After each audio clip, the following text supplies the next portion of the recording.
What do you think happened? Well, I assume you scrapped the 351. That's 100%. That's 100% what I think you did. You don't think the 351's going back in? One of two things: you either swap into LS base, or you're going through and building the 351. Okay, I'll open the garage. Hang out here for a second.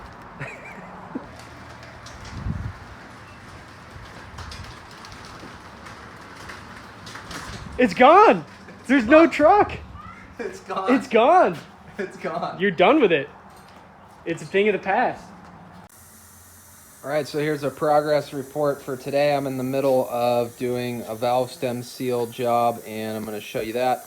Also, I ended up finding a crank, so I'm going to throw this used crank in here with some bearings this week, but not a whole lot to update here. This thing's still mostly together, but I did just take off all these springs and upgrade the valve stem seals. So this has been kind of a common theme on this channel lately. Basically, if you're unfamiliar, there's a seal that goes over this brass guide right here, and you got to take the spring off to get to it, obviously.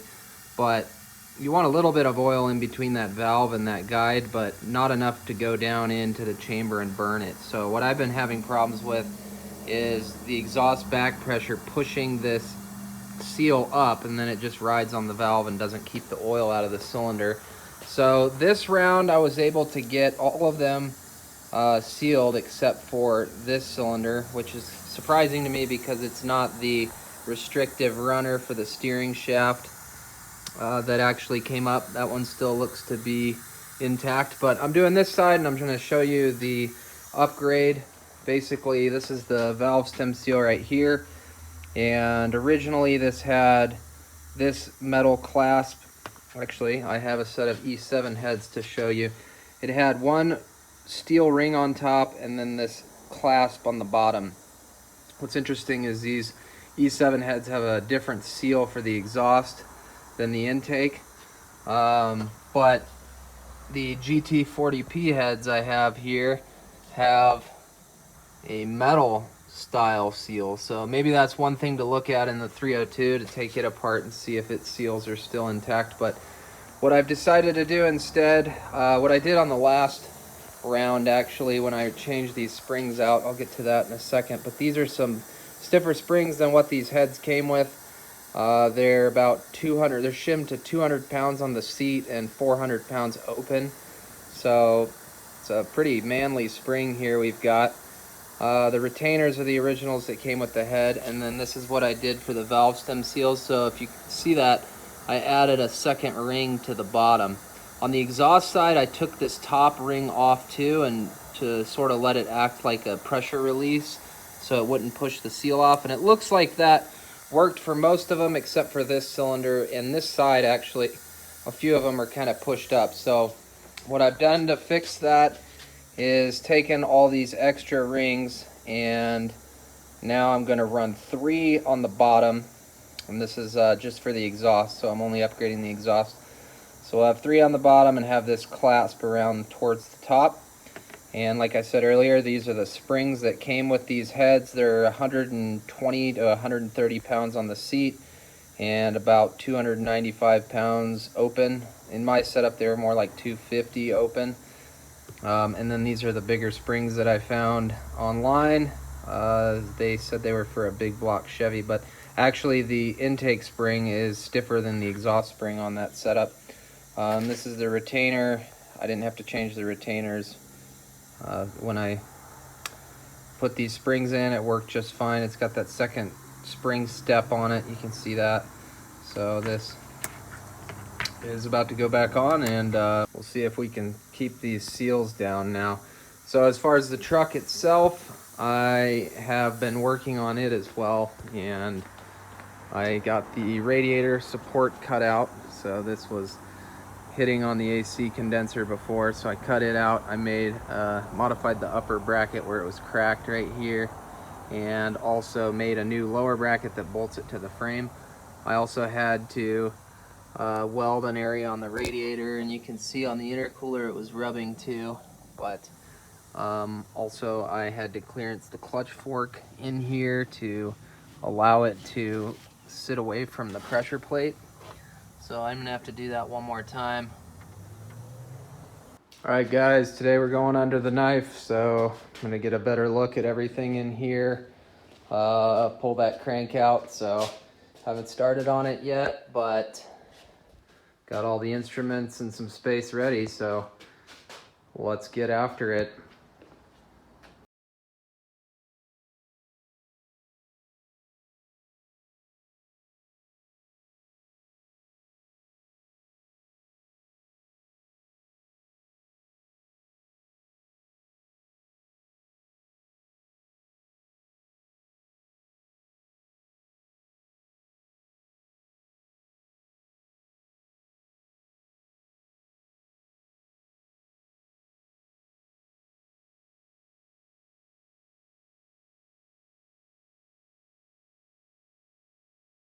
All right, this crank's coming out of here. I'll show you guys the bearings in just a second.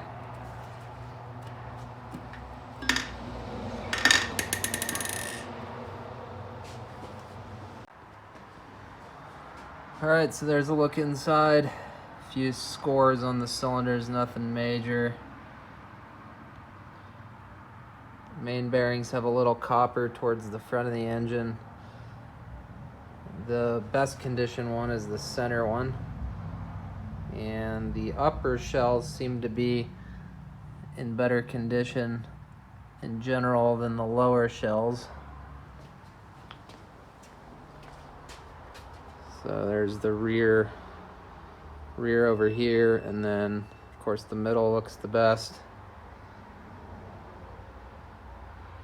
Fronts don't look too bad. As we get towards the back, that seems to be where most of the wear is.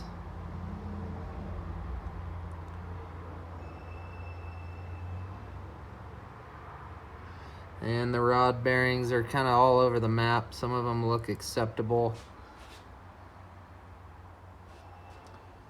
And then the failed ones over here, just shredded away. But one of them, I think it's this one actually, was probably not too far behind it.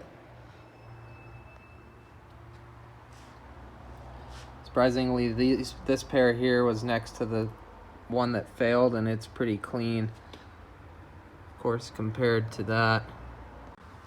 There's old dead crank.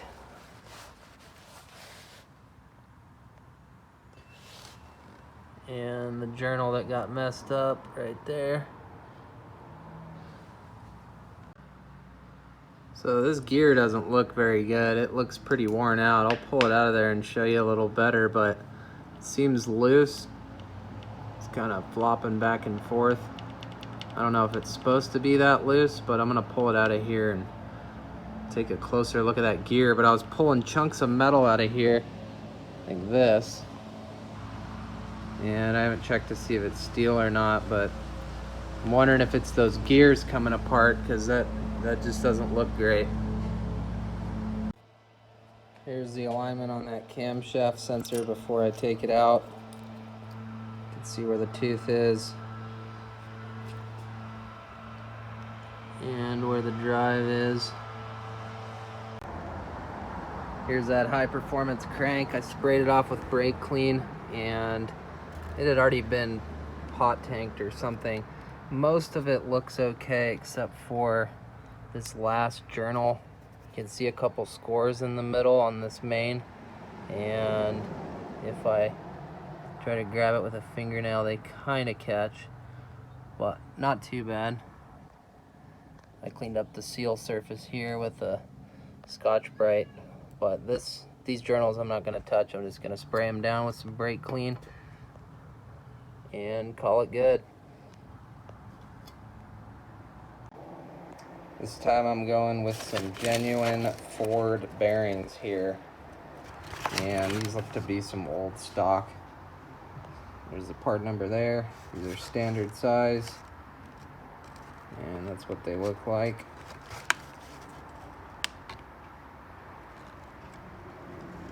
If some of you guys have been around a while, you probably remember that I damaged this input shaft.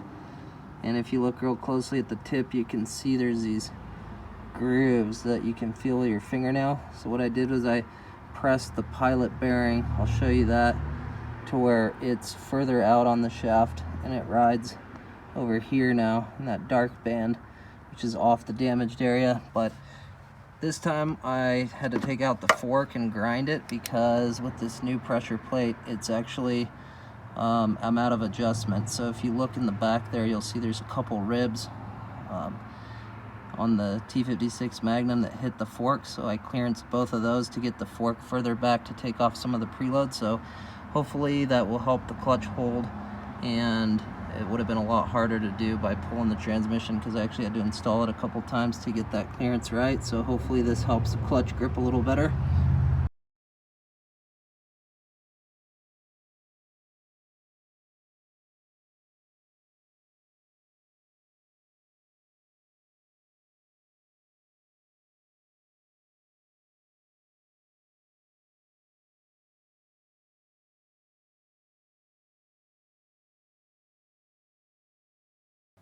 Alright, so we're going to go to 90 foot-pounds for this main.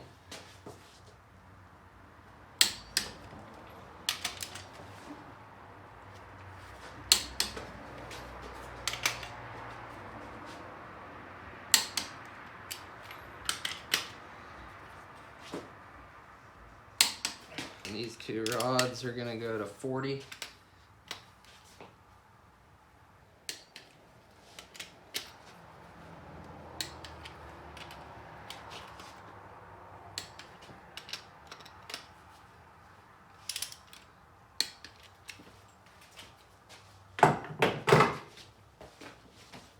Now we're going to zip them back off and check the clearance.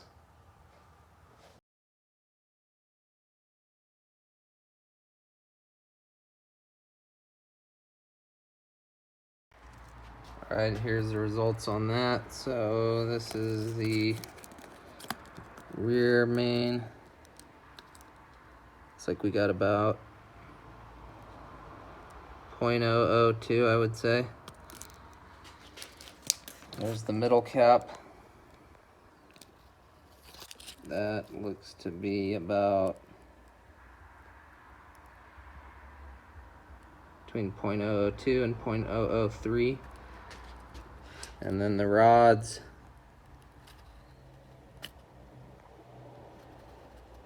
they're about 0.002 as well.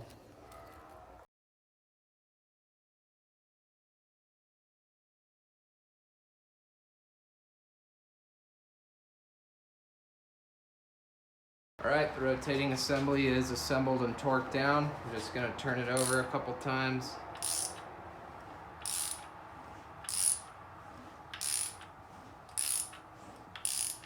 No issues there.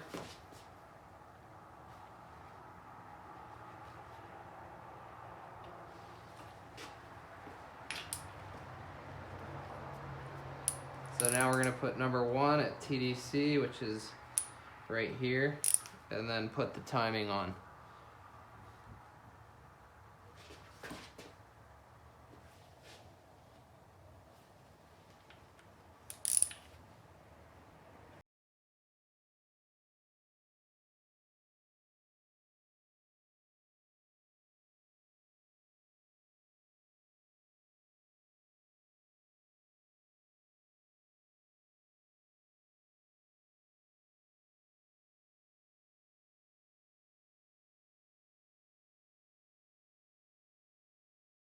Apparently this oil pump pickup to the block does not have a gasket, so I put some silicone on it. Didn't want to put it together dry.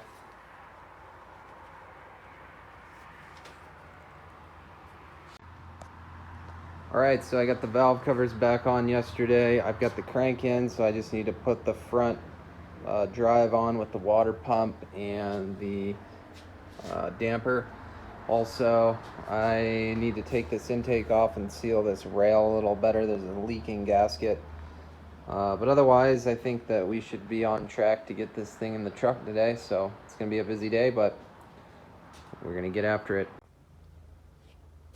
Alright, so buttoning up this front timing cover. In the past I've used a paper gasket, but this time I'm going to go with some silicone. The only color you should use, because unlike the other colors, it works for all applications.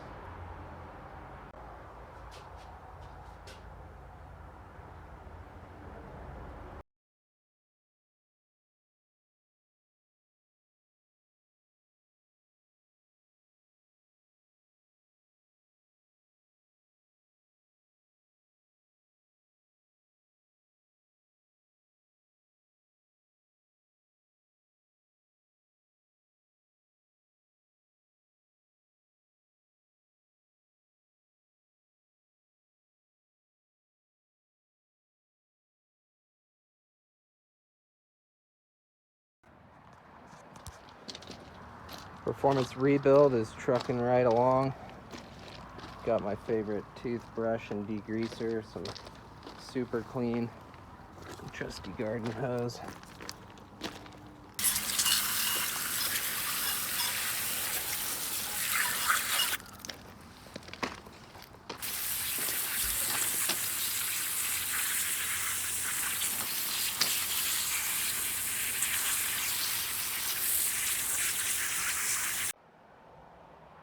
Ready for the final button up on this. So there's a different crank in there now, and same old rods and pistons. Left the heads on it, got the balancer and the front timing cover all torqued down, and getting ready to put on the oil pan gasket. Going with the Felpro again.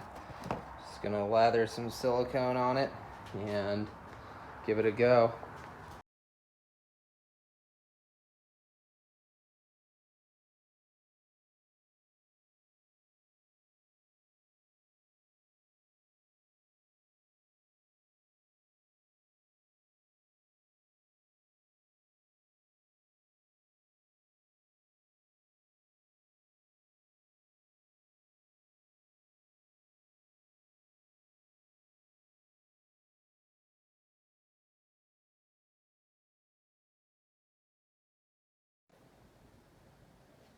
Got this thing all wrapped up yesterday. Looks like the gray block will live on another day. Almost had it 3 years. And this is the third time I've rebuilt it, so we'll see. Got a new oil filter on it. I used silicone everywhere this time, and I think this high temp is about all you'd want to use. You can see where it's been. So today I've got to put the rear main seal on, the pilot bearing, which, like I told you, I've modified. So the way I fixed that was to press out the inner part of the bearing just a touch so that it sits further into the input shaft of the transmission, so it's not in the damaged area. So I avoided having to buy an input shaft, and those things are kind of expensive for that transmission, so that was a big plus. So what's left is to install this high performance ignition system here and put it back up on the hoist and drop her in. Back at it another day. So got the engine in. I'm having a problem with the hood not latching, and if you saw earlier, I had that core support that went down rubbing on the condenser, so cut that out, and now this is just flexing, I think, when I go to close it. So I'm gonna have to reinforce it somehow. What else? I've got the intake to put back on, fuel lines are reconnected, add the radiator intakes, I'm cleaning the air filters. So we supported this upper bracket because when I was trying to close the hood, it was moving this latch too much and it wouldn't hold itself down. So I've got this aluminum bracket to support it now. I also just finished bleeding the clutch, which requires removing the wheel to get that thing out of there. Alright, we're on the final stage here. It should run today. We got the upper intake on, and I need to put on the throttle body, the throttle cable, fill it with oil, put the air filters on, the radiator. There's how that AC condenser turned out. So in a previous video I showed you, this was cracked right here where there was a hole going through to hold the upper mount, and there was an old core support right here that was rubbing.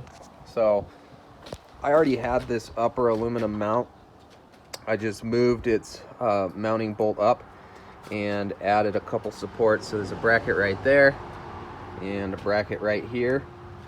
And one of the reasons I had to do that is because once I had cut away this support on the back, the latch was moving and I couldn't get the hood to latch down. So I'm not really looking to go with hood pins, so I had to add this to reinforce this core support that I've cut up. So that's good to go. And 2 weeks later, it's all in there, and this is gonna be the first start. I don't have everything totally put back together, but I have enough to start it up. The coil pack needs to be bolted down properly, but the reason I'm doing that is because I'm gonna wait till it's running to cinch down this cam sync, just to make sure that it's running in line with where it wants to be, and make sure there's no leaks before I get any further.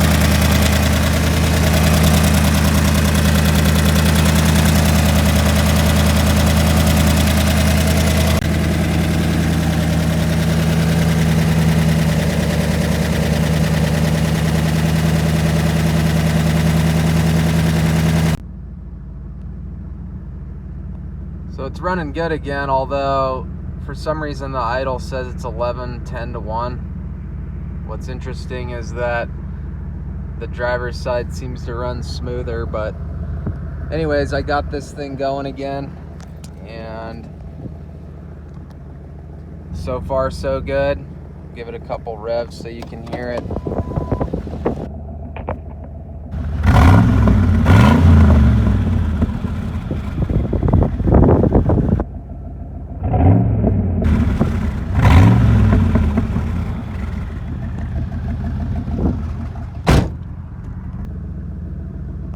Some reason that idle is rich on the driver's side. I'm not sure why. I'm not sure if the passenger side is too, but I'm gonna have to look into that.